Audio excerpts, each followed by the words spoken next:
Depuis le 15 février dernier, il est possible de découvrir le documentaire Un portrait d'Armand Altaï, au cinéma Saint-André-des-Arts à Paris. On y suit la professeure de chant à Marseille et à Paris de façon très intime sans solliciter d'archives ou d'interviews de proches. Elle porte sur elle son propre portrait, explique la réalisatrice Anna Medvecki. Mais à l'occasion de la sortie de ce documentaire, c'est le journal Libération qui a tiré le portrait de l'artiste de 78 ans. Et au moment de faire le point sur son enfance, Armand Altaï a brièvement raconté le malheur qui a frappé les siens à l'époque. Armand Altaï est né à Alep en Syrie, ses frères et sœurs ont vu le jour à Damas, Beyrouth et en Côte d'Ivoire, nous rappellent d'abord nos confrères, précisant que son père était un officier français.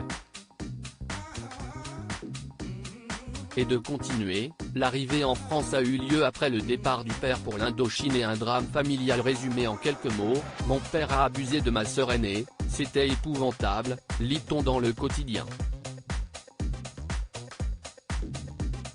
Armand Altaï a alors coupé les ponts avec lui et ne l'a plus revu pendant très longtemps.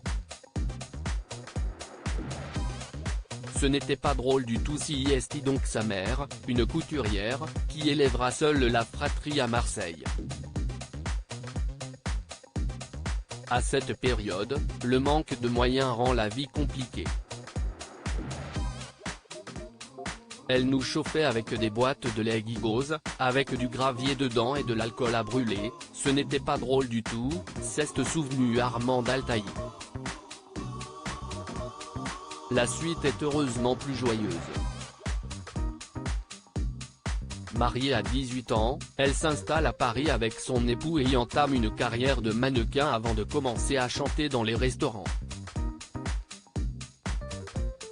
Elle donne naissance à sa fille Virginie à 20 ans puis retourne à Marseille où elle prend des cours de chant au Conservatoire d'art dramatique et lyrique.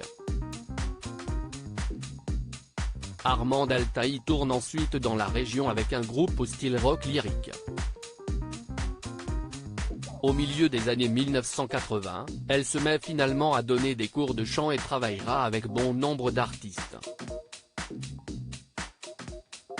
C'est sa réputation qui attirera ensuite en 2001 la production de la Star Academy pour l'engager en tant que professeur au château.